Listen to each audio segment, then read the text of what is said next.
بسم الله الرحمن الرحيم اقرأ باسم ربك الذي خلق خلق الإنسان من علق اقرأ وربك الأكرم الذي علم بالقلم علم الإنسان ما لم يعلم صدق الله العظيم رب اشرح لي صدري ويسر لي أمري واحلل عقدة من لساني يفقه قولي আমরা আল্লাহর দরবারে শুকরিয়া আদায় করছি যে আজকের এই চমৎকার প্রোগ্রামে আমরা চমৎকার এই আয়োজনে একত্রিত হতে পেরেছি। আমরা পড়ছি কালিমাতুশ শুকর আলহামদুলিল্লাহ। প্রিয় নবীজি মুহাম্মদ রাসূলুল্লাহ সাল্লাল্লাহু আলাইহি ওয়া আলিহি ওয়াসাল্লামের প্রতি লাখো কোটি দুরুদ এবং সালাম প্রেরণ করে আমরা শুরু করছি। এক নজরে কোরআন বইয়ের 1 বছর পূর্তি উপলক্ষে বই উৎসব 2026 আমি অভিনন্দন জানাচ্ছি, শুভেচ্ছা জানাচ্ছি আপনারা যারা উপস্থিত হয়েছেন, respected guest, distinguished scholar, esteem audience. আমি আপনাদের প্রত্যেককে অন্তরের অন্তঃস্থল থেকে শুভেচ্ছা এবং মোবারকবাদ জানিয়ে শুরু করছি। শুরুতে আমি সত্যায়ন প্রকাশনকে অন্তরের অন্তঃস্থল থেকে ধন্যবাদ জানাতে চাই চমৎকার এই আয়োজনটি করবার জন্য। আপনারা যারা গত 1 বছর আগে, আপনাদের মনে থাকবার কথা, ঠিক এই ভেনিউতে, শেরাটনের এই ভেনিউতে আমরা এক নজরে কোরআন বইটির মোড়ক উন্মোচন অনুষ্ঠান করেছিলাম, লঞ্চিং সেরিমনি করেছিলাম, এবং প্রায় 1 বছর পরে আমরা আবারও সেই এক নজরে কোরআনকে নিয়ে একটি বই উৎসব করতে যাচ্ছি। এবং এই জাতীয় প্রোগ্রাম সাধারণত খুবই রেয়ার, বাংলাদেশে আমি খুব একটা দেখিনি।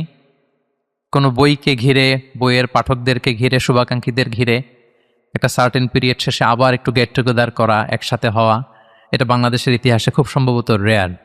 তো আলহামদুলিল্লাহ, আমরা ইতিমধ্যেই সত্যায়ন প্রকাশনের যিনি কর্ণধার, পাবলিশার, আমাদের ইসমাইল ভাইয়ের কাছ থেকে খুব চমৎকার মন্ত্রমুগ্ধ কিছু কথা শুনছিলাম। খুব মজা লাগছিল ওনার এই কথা শুনে যে অন্যান্য জিনিস আমরা কিনি একভাবে, কিন্তু বই কেনার সময় এটা ওজন করে কিনতে যাই আর কি। মানে বইয়ের পৃষ্ঠা হইতে হবে 600, কিন্তু বইয়ের দাম হইতে হবে 300-র নিচে। খুব সম্ভবত বইটার যখন লঞ্চিং সেরিমনি করি গত বছর, তখন আমি বলেছিলাম যে এদেশে মাথার চেয়ে পায়ের মূল্য বেশি। কারণ পায়ে দেই হচ্ছে আমরা জুতা কিনতে গেলে আমরা 2-3 হাজার টাকা তো খুব সিম্পলি খরচ করি। ঈদের মার্কেটে যদি আপনি একটা জুতা কিনেন, দেখবেন যে ভালো জুতা আপনার যেটা পছন্দ হয় 2000 টাকা, 2500 টাকা, 3000 টাকার নিচে ওই জুতা হাত দেওয়া যায় না। কিন্তু যেটা দিয়ে আমাদের মস্তিষ্ক সচল থাকবে, আমাদের চিন্তা শক্তি শানিত হবে, ওই বই কিনতে গেলে আমরা সাধারণত পৃষ্ঠা গুনি। মানে এই কালচার বাংলাদেশে এখনো রয়ে গেছে। এটা যেতে হয়তো সময় লাগবে, যাচ্ছে, মানুষের মধ্যে সচেতনতাও অনেক বাড়ছে আলহামদুলিল্লাহ। তো আমি সত্যায়নকে আবারও ধন্যবাদ জানাতে চাই চমৎকার এই বই উৎসবের আয়োজন করবার জন্য। এবং চমৎকার ওনারা একটা থিম সিলেক্ট করেছেন, বইয়ের আলোয় রাঙাই সময়। চমৎকার একটা থিম। এবং আজকের এই বই উৎসব প্রোগ্রাম থেকে এটা আমাদের জন্য একটা টেক অ্যাওয়ে মেসেজ হতে পারে যে আমরা আমাদের সময়গুলো, অবসর সময়ে যেন আমরা বই পড়ার ব্যাপারে যেন আমরা অভ্যস্ত হই, আমাদের সময়গুলো যেন আমরা বই দিয়ে রাঙাতে পারি। আসলে বই আমরা কেন পড়ব? আমাদের নিজেদের সেলফ ডেভেলপমেন্টের জন্য, আত্মবিকাশ বা আত্ম উন্নয়নের জন্যই কিন্তু এই বইগুলো বেশি বেশি পড়া দরকার। বইয়ের সাথে আমাদের অ্যাটাচমেন্ট বাড়ানো দরকার। আর মুসলিম হিসেবে তো এই দায়বোধ বা দায়িত্ববোধ আমাদের আরও বেশি। কারণ কোরআনের সর্বপ্রথম যে নির্দেশনা এই মানব সভ্যতার প্রতি, সেটা হচ্ছে পড়ো। গোটা মানব সভ্যতার প্রতি কোরআনের প্রথম নির্দেশনা কি? পড়ো। ইকরা, যে আয়াত দিয়ে আমি শুরু করেছি, ইকরা বিসমি রাব্বিকাল্লাযী খালাক, read in the name of your lord who has created. পড়ো তোমার প্রভুর নামে যিনি শিখিয়েছেন। তো এ কারণে আরব স্কলাররা একটা চমৎকার কথা বলেন। ওনারা বলেন যে নাহনু উম্মাতু ইকরা। আই রিপিট, আমি আবারও বলছি, ওনারা প্রায় বলে যে নাহনু উম্মাতু ইকরা, আমরা হচ্ছি পড়ুয়া জাতি, মানে দ্য নেশন অফ রিড। কারণ আমাদের প্রতি আল্লাহ তাআলার প্রথম নির্দেশনা ছিল read in the name of your Lord, পড়ো তোমার প্রভুর নামে। আমরা এমন উম্মাত, আমাদের সাথে পড়াশোনা, গবেষণা এটা ওতপ্রোতভাবে জড়িত। এবং আপনারা জেনে থাকবেন যে সর্বপ্রথম আল্লাহ তাআলা যেটা সৃষ্টি করেছেন সেটা হচ্ছে কি? আল কালাম। তিনি কলম সৃষ্টি করেছেন। আল্লামাল ইনসানা মা লা ইয়ালাম, আল্লামা বিল কালাম। তিনি কলম দিয়েই আমাদেরকে শিখিয়েছেন। তো এই যে লেখা, তারপর পড়া, এটা মুসলমানদের সাথে আদিকাল থেকে জড়িত। এবং পৃথিবীর অন্যান্য প্রাণীগুলোর দিকে যদি আমরা তাকাই, তাহলে দেখব যে সমস্ত প্রাণীকুলের কেবলমাত্র জৈবিক সঞ্চারণ আছে। কিন্তু একমাত্র আমরা মানুষ যাদের এই জৈবিক সঞ্চারণের পাশাপাশি সাংস্কৃতিক সঞ্চারণ আছে, ফলে আমরা সভ্যতা বিনির্মাণ করি এবং এক সভ্যতার সাথে আরেক সভ্যতার সংযোগায়ন ঘটাই। আপনারা জেনে থাকবেন যে পৃথিবীর সবচাইতে প্রাচীনতম বর্ণমালার শিলালিপির নাম হচ্ছে হায়ারোগ্লিফিক্স, আরবিতে হিরোগ্লিফিয়া বলে। এটা মিশরে পাওয়া গিয়েছে। মানে প্রাচীন মিশরীয়দের হাতে পৃথিবীর সবচাইতে প্রাচীনতম এই বর্ণমালার লিপি পাওয়া গিয়েছে। তো আমি তো মিশরে পড়াশোনা করেছি, আমি তখন এটা দেখে এসেছিলাম। দীর্ঘ প্রায় 14 বছর পর আমি আবার গত কয়েক মাস আগে মিশরে আবারও ভিজিট করেছি। এর মধ্যে মিশরে আরও নতুন নতুন কিছু জাদুঘর হয়েছে। একটা সিভিলাইজেশনাল মিউজিয়াম হয়েছে নতুন করে, অনেক বড়। আর একটা গ্র্যান্ড মিউজিয়াম হয়েছে, খুব সম্ভবত সারা পৃথিবীতে এটা সাইজের দিক থেকে সেকেন্ড, বিশাল জাদুঘর। তো সেখানে তারা সে প্রাচীন কালের পাহাড়ের ভেতরে মরুভূমিতে মাটির নিচে পড়ে থাকা ওদের যে হায়ারোগ্লিফিক্স, অক্ষরগুলোর যে শিলালিপি, এগুলো তারা ওখানে নিয়ে এসেছে। আপনারা হয়তো ছবিতে বা ভিডিওতে অনেকে দেখেছেন। এটা হচ্ছে বর্তমানে আমরা যে ইমোজি ইউজ করি মোবাইলে, এই ইমোজির ক্লাসিক ভার্সন বলা যায় আর কি। অর্থাৎ সংকেত দিয়ে, চিহ্ন দিয়ে, বিভিন্ন আকার আকৃতি দিয়ে মানুষের মনে ভাবকে প্রকাশ করা। তো সেই প্রাচীন কাল থেকে মানুষের এই অভ্যেস ছিল, মানুষ লিখে রাখতো, এক সভ্যতার সাথে আরেক সভ্যতার এই কানেক্টিভিটি হতো, সংযোগায়ন হতো, এবং এটা লেখা এবং পড়ার মধ্যে দিয়েছিল। তো এজন্য এমনিতেই তো আমাদের নিজেদের আত্মোন্নয়নের জন্য পড়া উচিত, আর মুসলিম হিসেবে এই পড়ার অভ্যাসটা আমাদের আরও বেশি বেশি বাড়ানো উচিত। কারণ আমরা যত বই পড়ব, আমাদের থট তত আরও রিশেপ হয়। আমরা ভিন্ন দেশের লেখকদের সাথে পরিচিত হতে পারি, ভিন্ন সভ্যতার সাথে সংযোগায়ন করতে পারি। এবং যে ব্যক্তি যত বেশি বই পড়ে, তার মস্তিষ্ক তত বেশি সচল থাকে আমরা জানি। চিন্তা শক্তি শানিত হয়, কল্পনা শক্তির সক্ষমতা বাড়ে। এবং এই যে ডিপ ফোকাস, যেটা আমরা এখন খুব মিস করতেছি সোশ্যাল মিডিয়ার কারণে, এই ডিপ ফোকাসের জন্য রিডিং হ্যাবিটকে বাড়ানোর কোনো বিকল্প নেই। প্রমোটিং দ্য রিডিং কালচার, আজকে আমাকে বলা হয়েছে যে এই টপিকের উপর দু একটা কথা বলার জন্য। এখন আমরা সময় কাটাই খুব বেশি কোথায়? সোশ্যাল মিডিয়াতে, ফেসবুকে। সেখানকার ফিচারগুলো যদি আমরা খেয়াল করি, কিভাবে আমাদের ডিপ ফোকাসকে ডিস্ট্রাক্ট করা হচ্ছে। এই সময়টাকে তো বলা হয় দ্য এজ অফ ডিস্ট্রাকশন, মানে অস্থির করে তোলে আমাদেরকে। 30 সেকেন্ডের একটা রিল, 25 সেকেন্ডের একটা রিল, 45 সেকেন্ডের একটা রিল, একটার পর একটা স্ক্রল করছি। র্যান্ডম পৃথিবীর বিভিন্ন ইনফরমেশন আমার মাথায় গ্যাদার করতেছে, ধীরে ধীরে আমাকে অস্থির করে তুলতেছে। সো আমাদের যে ডিপ ফোকাস, আমাদের মনোযোগায়ন, মনোযোগকে এক জায়গায় নিয়ন্ত্রিত করা, কেন্দ্রীভূত করা, এটাও কিন্তু আমরা হারাচ্ছি। সো আমরা যদি আমাদের মস্তিষ্ককে কর্মক্ষম রাখতে চাই, আমাদের কল্পনা জগৎকে শানিত করতে চাই, আমরা যদি আমাদের ডিপ ফোকাস বাড়াতে চাই, তাহলে বই পড়ার কোনো বিকল্প নেই। এই কথাগুলো এজন্য বললাম যে আজকের থিমটা ছিল এরকম, যে জ্ঞানের আলোয় রাঙ্গাই সময়। সো আমরা যেন, সম্মানিত সুধীমণ্ডলী, বইয়ের সাথে আমাদের অ্যাটাচমেন্টকে যেন আমরা বাড়াই। তো আমার মনে হয় আল্লাহর অশেষ মেহেরবানি, এক নজরে কোরআনের মধ্য দিয়ে মানুষকে পাঠক বানানো, বইয়ের সাথে সময় কাটানো, বইয়ের সাথে নিজেদের অ্যাটাচমেন্ট বাড়ানো, এটা বোধহয় সামান্য হলেও এই সার্ভিসটা বোধহয় আমরা দিতে পেরেছি। মানে সামান্য হলেও, যত সামান্য হলেও এতটুকু কন্ট্রিবিউট হয়তো আমরা as an author and the publishers আমরা এটা করতে পেরেছি বাংলাদেশে, যে মানুষ এক নজরে কোরআনটাকে গ্রহণ করেছে। লাখো পাঠকের হাতে এই বইটি পৌঁছে গিয়েছে আলহামদুলিল্লাহ। গত 1 বছর আমাদের জার্নিটা কেমন ছিল আপনারা সত্যায়নের কর্ণধার ইসমাইল ভাইয়ের মুখ থেকে শুনেছেন। অ্যাজ এন অথর, লেখক হিসেবে দেশে বিদেশে এই এক নজরে কোরআন নিয়ে আমি কি কি ধরনের অবজারভেশন পাঠক মণ্ডলীর কাছ থেকে, কমেন্টস বা ফিডব্যাক পেয়েছি, সেটা আমি খুব সংক্ষিপ্ত পরিসরে আপনার সাথে শেয়ার করতে চাই। এক কথায় যদি আমি বলতে হয় অ্যাজ এন অথর, সেটা আমি বলবো আলহামদুলিল্লাহ সুম্মা আলহামদুলিল্লাহ। আল্লাহর অশেষ মেহেরবানি যে মহাবিশ্বের মহাবিশ্বয় মহাগ্রন্থ আল কোরআন আল কারিমের মতো এরকম আল্লাহর পাঠানো একটা কিতাবের উপর সামান্য কিছু কাজ আমার করার সুযোগ হয়েছে। এবং আপনারা শুনেছেন যে এই জাতীয় বই ইংরেজিতে একেবারে বিরল। আরবিতে কিছু বই পাওয়া যায়, কিন্তু আমাদের বাংলা ভাষাভাষীদের উপযোগী করে এরকম কোনো বই বাংলাদেশে হয়নি। ফলে আমরা অসাধারণ ফিডব্যাক পেয়েছি পাঠকদের কাছ থেকে। এটা শুধু দেশেই না, দেশে কিংবা প্রবাসে, আরব বিশ্বে কিংবা ওয়েস্টে। এবং কত কত লোকদেরকে যে আমি অটোগ্রাফ দিয়েছি তার কোনো হিসাব নেই। একটু আগে তো আমাদের প্রিয় ডাক্তার জাহাঙ্গীর ভাইকে এর আগের বইতে উনি বললেন আগের বইতেও আমি অটোগ্রাফ নিয়েছি, এই বইতেও লাগবে, যেহেতু এটা স্পেশাল এডিশন লেদার ভার্সন, তো অটোগ্রাফ দিলাম। আমার মনে আছে কিছুদিন আগে অস্ট্রেলিয়াতে আমার একটা সফর ছিল, সেখানে আমি 20টারও বেশি বইতে অটোগ্রাফ দিয়েছি। তার মানে এটা প্রাচ্য পাশ্চাত্য ছাপিয়ে আল্লাহ তাআলার অশেষ মেহেরবানিতে গোটা বিশ্বে পৌঁছে গিয়েছে। এবং সবচেয়ে মজার ব্যাপার হচ্ছে উচ্চ শিক্ষিতদের মাঝে আমি বেশ উচ্ছ্বাস লক্ষ্য করেছি। বিভিন্ন সময় ওনারা এপ্রিসিয়েট করেছেন যে আমাদের জন্য এখন কোরআন বোঝা, কোরআনের সূরাগুলোর যে সামারি, সার নির্যাস, সেনোপসিস, এটা ধরে ফেলাটা এখন আমাদের জন্য খুব সহজ। এবং আমি নিজেও, আমার জন্য অনেক বড় একটা কাজ হয়েছে। এতদিন আমি যে তাফসিরগুলো করতাম সেগুলো বেসিকলি ছিল আমার লিখিত নোটস অথবা আমার ল্যাপটপের মধ্যে নোটস। তো এক নজরে কোরআন তো বেসিকলি এগুলোরই কম্পাইলেশন। ফলে এখন আমি কোনো সূরার তাফসির করতে গেলে আমি নিজেই এক নজরে কোরআন থেকে আগে একবার রিভাইজ দিয়ে নেই। যেমন এই রমাদানে আমি মালয়েশিয়াতে কিছু কোরআন সিরিজ করেছি, কোরআনের তাফসির করেছি।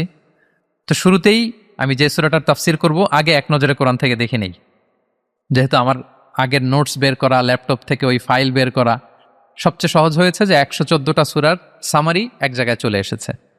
তো আলহামদুলিল্লাহ আমি যেহেতু এটা থেকে উপকৃত হই, আমি আশা করি অন্যান্য আলোচকরা যারা দার্স দেন তারাও উপকৃত হয়। এবং বোনদের কাছ থেকে অভাবনীয় আমি ফিডব্যাক পেয়েছি।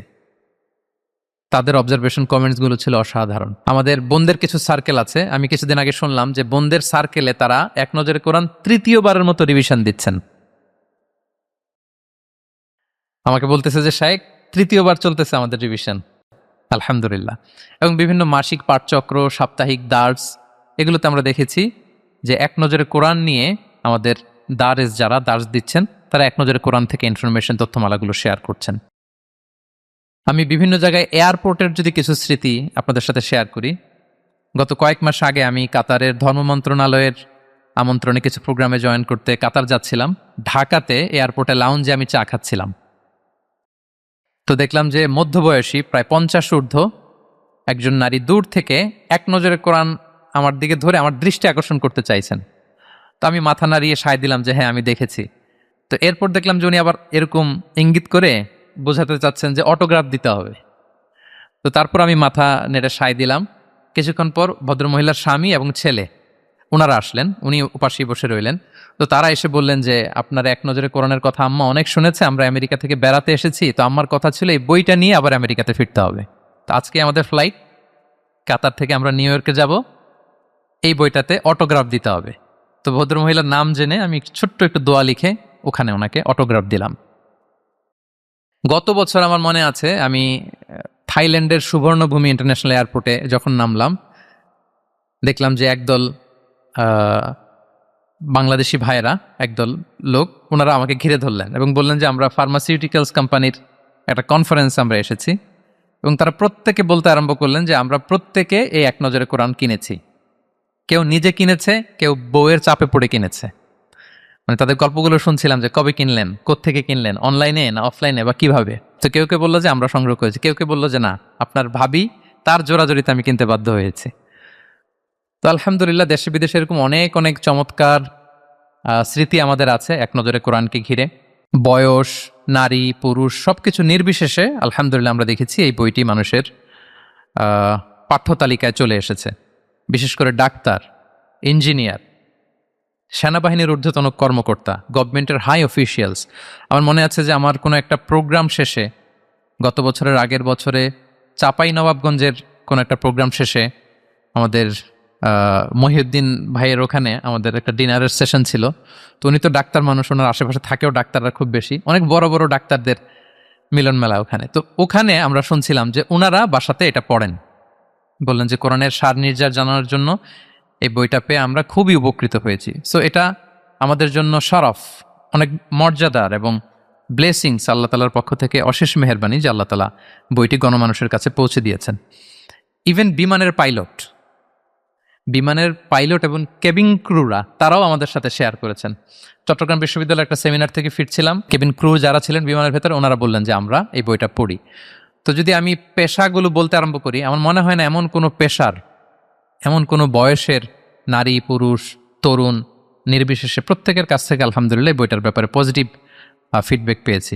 তো অ্যাজ অ্যান অথর এটা আমার জন্য অনেক বড় সম্মানের। ইটস মাই প্লেজার এবং আল্লাহ তালার কাছে কামনা করি যে এই বইটাকে যেন আল্লাহ তালা কবুল করেন এবং কোরআন বোঝার ক্ষেত্রে এটা যেন মানুষের জন্য একটা পাথেয় বা গেট ওয়ে হয়। দিস বুক এক নজরে Quran could be the gateway to reconnect with the Quran. কারণ আমরা জানি যে অনেকের পক্ষেই কোরআনের দীর্ঘ তাফসির পড়ার হয়তো ধৈর্য থাকে না বা সময় থাকে না। সংক্ষিপ্ত পরিসরে যদি তারা প্রথমে অনুবাদ বা তাফসির পড়ার আগে এটা পড়ে নেয়, তার জন্য কোরআন বোঝার যে জার্নি এটা অনেক সহজ হবে ইনশাআল্লাহ বিইذনিল্লাহ। তো আলহামদুলিল্লাহ, এগুলো এজন্য শেয়ার করলাম যে একটা কথা প্রচলিত আছে বাংলাদেশে, বলে যে মানুষ পড়তে চায় না, কিনতে চায় না। এটা ঠিক, ইন এ সেন্স এটা ঠিক যে মানুষ বই কিনতে চায় না, দামি বই পড়তে চায় না। কিন্তু আবার এটাও ঠিক যে সহজ সাবলীলভাবে সহজ প্রেজেন্টেশন দিয়ে যদি আমরা ভালো কন্টেন্ট তৈরি করতে পারি, তাহলে বোধহয় মানুষজন সেটা পড়ে, সংগ্রহ করে। এটা আমরা বুঝতে পারলাম। তো এই জন্য আমার মনে হয় আমাদের সম্মানিত পাবলিশার্স যারা আছেন তারা যদি এদিকে খেয়াল করেন যে আরও কিভাবে গণমানুষের ভাষায় আমাদের লিটারেচারগুলো আমরা তুলে দিতে পারি, তারা সম্মানিত লেখকবৃন্দ আছেন তারা যদি এটা খেয়াল করেন যে তরুণদের ভাষায়, জেনজিদের ভাষায়, সহজ ঝরঝরে বাংলায় যদি আমরা আমাদের কথামালাগুলো তুলে ধরতে পারি, আমার মনে হয় আমাদের পাঠকরা ঠিকই এটা গ্রহণ করবে। এই বইটিকে মানুষ পছন্দ করার কারণ কি কি ছিল আমি কিছুটা ফাইন্ড আউট করার চেষ্টা করেছি।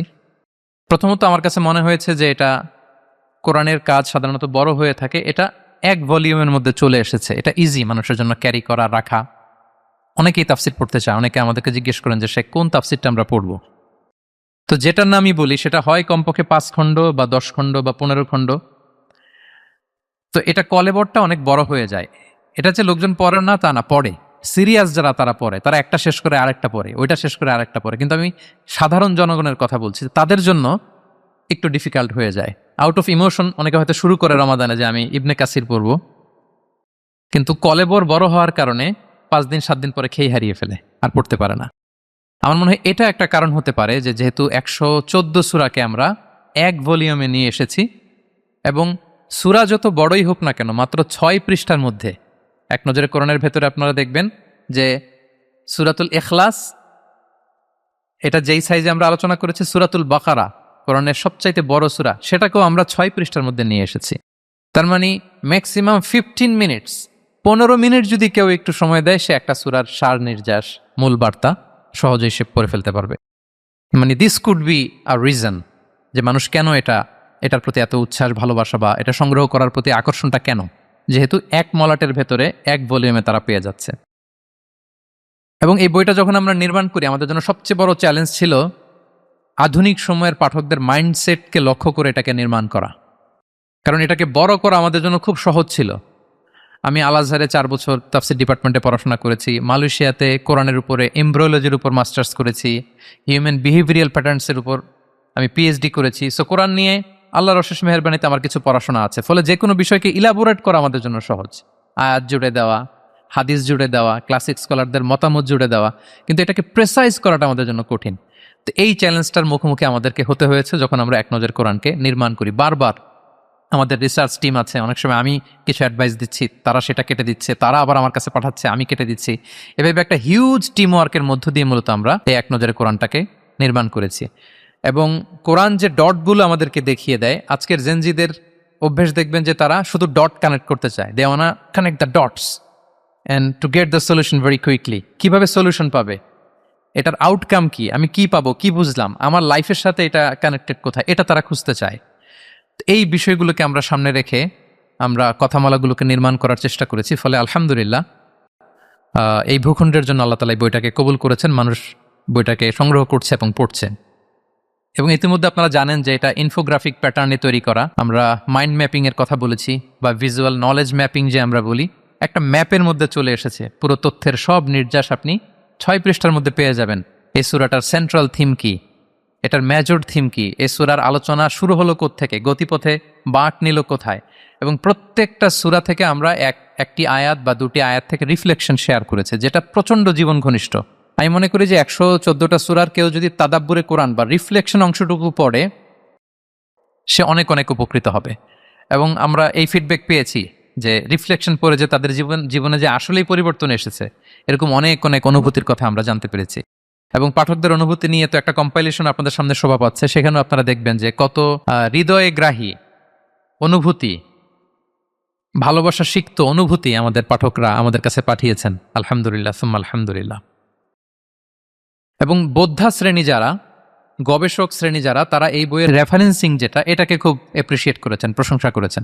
আপনারা দেখবেন যে এই বইয়ের কোনো তথ্য কোনো রেফারেন্সের বাইরে আমরা আনিনি, মানে আমরা নিজ থেকে কথা বলেছি কম। আমরা যেটাই বলেছি এটা প্রাচীন কোনো ক্লাসিক তাফসির গ্রন্থ, আমাদের সালফে সালেহিনদের রেফারেন্স, অতীতের কোনো না কোনো তুরাজ গ্রন্থের রেফারেন্স আমরা এখানে এনেছি। হ্যাঁ, কথাটাকে হয়তো আমরা আমাদের নিজেদের ভাষায়, কন্টেম্পোরারি এই মডার্ন সোসাইটিতে এটার ফলাফল কি হতে পারে, আমাদের জন্য প্রয়োজনীয় কি হতে পারে, আমাদের নিজেদের বাক্যশৈলী দিয়ে আমরা সাজিয়েছি, কিন্তু এটা রুট আপনি খুঁজে পাবেন কোনো না কোনো ক্লাসিক গ্রন্থে। তো আলহামদুলিল্লাহ রেফারেন্সিং এর ব্যাপারে আমরা ভূয়সী প্রশংসা শুনেছি। এবং অনেকে আমাদেরকে এটাও বলেছে যে শেখ, এই বইটা কোরআন পড়ার ক্ষেত্রে বা কোরআনিক যে জার্নি আমাদেরকে আত্মবিশ্বাসী করে তুলেছে। এটা পড়ার পর যখন আমি এখন অনুবাদ পড়ি, আমি বুঝতে পারি ভালো, আগের চেয়ে বেটার আন্ডারস্ট্যান্ডিং আমার হয়, এবং তাফসিরগুলোতে হাত দেওয়ার সাহস আমি পাচ্ছি। এটা ছিল একটা কমন কমেন্টস পাঠক মহল থেকে। এবং এটাও আমরা দেখছি যে বইটা গিফট হিসেবে বেশ সমাদৃত হচ্ছে। আপনারা তো পাবলিশারের মুখে শুনলেন, আসলে বই এটা শত শত বছর ধরে একটা প্রেস্টিজিয়াস গিফট হিসেবে গোটা বিশ্বে সমাদৃত। আমরা দেখেছি যে স্বামী তার স্ত্রীকে উপহার দিচ্ছে, স্ত্রী তার স্বামীকে উপহার দিচ্ছে, ছাত্র শিক্ষককে দিচ্ছে, এবং শিক্ষক বিদায় নিবে প্রতিষ্ঠান থেকে, সেখানে এটাকে র্যাপিং করে শিক্ষককে এক নজরে কোরআন তুলে দেওয়া হয়েছে। অনেক পুরস্কার বিতরণী অনুষ্ঠানে আমি দেখেছি এক নজরে কোরআনকে উপহার হিসেবে দেওয়া হয়েছে। এবং আপনারা তো শুনেছেন যে কর্পোরেট গিফট হিসেবে বাংলাদেশের লিডিং অনেকগুলো কর্পোরেট হাউস এক নজরে কোরআনকে কালেক্ট করেছে। বার্থডে গিফট হিসেবে এক সন্তান তার বাবার জন্মদিন উপলক্ষে এক নজরে কোরআন কালেক্ট করে বাবার হাতে তুলে দিয়েছে। তো এইভাবে উপহার হিসেবে আলহামদুলিল্লাহ এক নজরে কোরআন বাংলাদেশে ছড়িয়ে পড়েছে। এবং কিছু কিছু ভাইরা আমরা দেখেছি যে তারা এই বইটি সংগ্রহ করে তাদের এলাকার ইমামদের মাঝে বিতরণ করেছেন। আজকেও আমাদের মাঝে একজন শিল্পপতি আছেন, ইউসুফ ভাই, উনি বললেন যে আমি 1 লক্ষ কপি এটা বিতরণ করব ইউনিভার্সিটিগুলোতে এবং কারাগারগুলোতে, স্পেসিফিকলি উনি কারাগারের কথা বলেছেন। তো আলহামদুলিল্লাহ এইভাবে উপহার হিসেবে এক নজরে কোরআন আলহামদুলিল্লাহ দেশে বিদেশে প্রবাসে প্রাচ্যে পাশ্চাত্যে সব জায়গায় ছড়িয়ে পড়ছে। এবং আমরা দেখেছি যে অনেক ভাইয়েরা মসজিদের, এলাকার মসজিদগুলোর যে সেলফ আছে, দেখবেন যে সামনের কাতারে ওখানে যে সেলফ থাকে, কোরআন থাকে, কোরআনের অনুবাদ থাকে, ফাজাইলের অনেক বই থাকে, ওখানেও অনেকে উপহার হিসেবে মসজিদের সেলফে এক নজরে কোরআনকে রেখে দিয়েছেন। এবং মুসল্লিরা সেখান থেকে পড়ছেন, হয়তো সুন্নাহ পড়ার পরে একামতের এখনো 5 মিনিট বাকি, ওই 5 মিনিটে তিনি একটু নেড়ে চেড়ে কোরআনের সার নির্যাসটা, যে কোনো একটা সূরার যে মূল থিম বা মূল কথা, মূল প্রতিপাদ্য সহজেই ওনারা বুঝে ফেলতে পারছেন। তো আলহামদুলিল্লাহ সুম্মা আলহামদুলিল্লাহ, আমি আল্লাহ তাআলার দরবারে আবারও শুকরিয়া জানাই যে আল্লাহ তাআলা আমাদের এই কাজটিকে কবুল করেছেন। এবং সবচাইতে আনন্দের বিষয় হচ্ছে কোরআনের মতো একটি কাজ, যে কাজটি মানুষ গ্রহণ করেছে এবং তারা পড়ে আমাদেরকে জানাচ্ছে যে শেখ আমরা উপকৃত হচ্ছি। আমার মনে হয় এটাই আমাদের জন্য সবচেয়ে বড় পাওয়া। আমি আজকের এই বই উৎসবে সত্যায়ন প্রকাশনকে আবারও অন্তরের অন্তঃস্থল থেকে ধন্যবাদ জানাই। এবং আপনাদের ব্যস্ত মুখর মূল্যবান সময়গুলো থেকে আপনারা স্যাক্রিফাইস করে আজকের এই প্রোগ্রামে এসে প্রোগ্রামকে সার্থক করে তুললেন, সাফল্যমণ্ডিত করে তুললেন। আপনাদের সবাইকেও আবারও শুভেচ্ছা, মোবারকবাদ এবং অভিনন্দন জানিয়ে আমার সংক্ষিপ্ত আলোচনা এখানে শেষ করছি। হাযা মা ইনদি ওয়াল ইলমু ইনদাল্লাহি আলাইহি তাওয়াক্কালতু ওয়া ইলাইহি উনীব। আসসালামু আলাইকুম ওয়া রাহমাতুল্লাহি ওয়া বারাকাতুহু।